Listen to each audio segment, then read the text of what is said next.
Placing his hand on the gate of the home of Carrie Fisher, James Blunt started to cry as he remembered his late-night chats with the actress who played Princess Leia in the original Star Wars films from 1977 to 1983.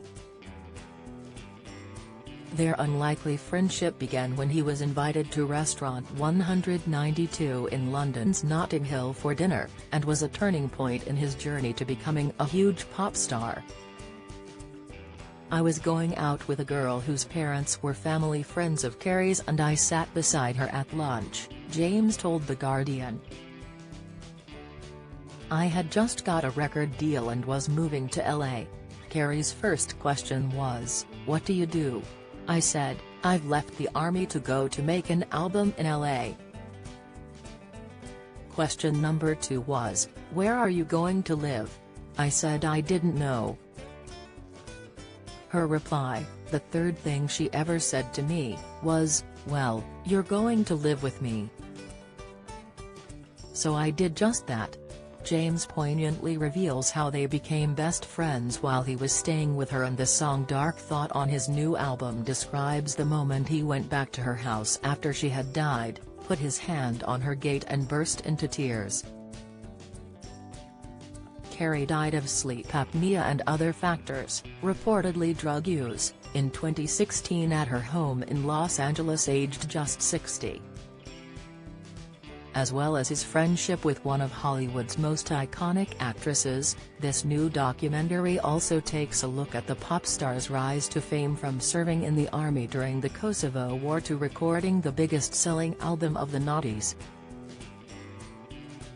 Dubbed as Spinal Tap meets Alan Partridge, the official description says it's a behind-the-scenes, brutally honest story of a painfully self-aware, endlessly touring musician, for whom persistence eventually prevails.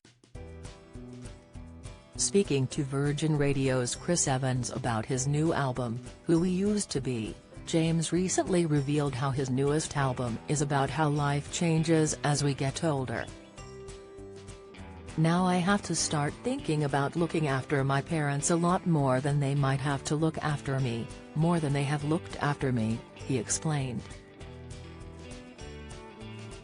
"And my place has changed because I have children now and I have to think about them instead of number one here.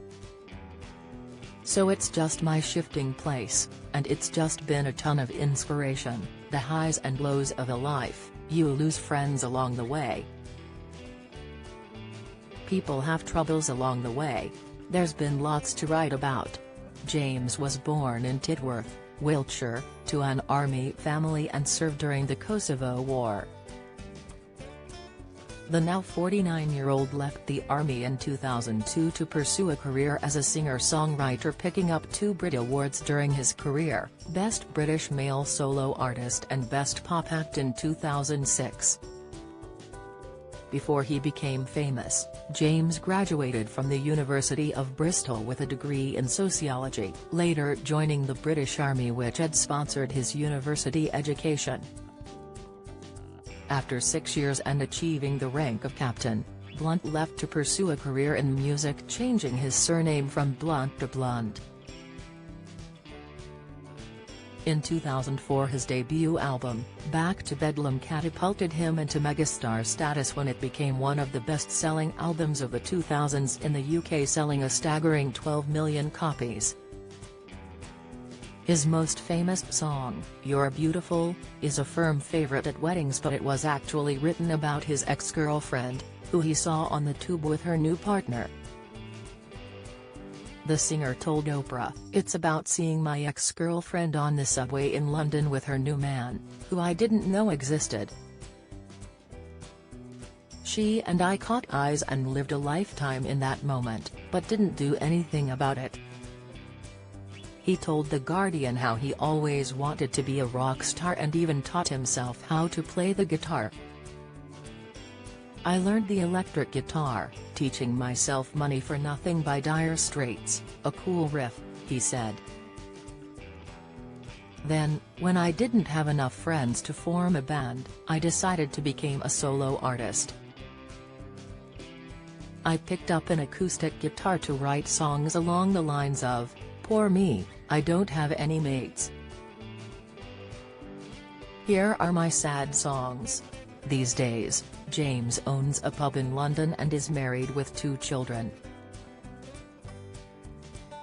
In October, James Blunt performed his touching new song about pregnancy loss on The One Show, The Girl That Never Was. The singer-songwriter and his wife Sophie, 40, married in 2014, and are parents to 2 sons, whose names have not been revealed. The new song is about how the couple lost their baby daughter to miscarriage. James Blunt, One Brit Wonder is in cinemas for one night only on December 6, 2023.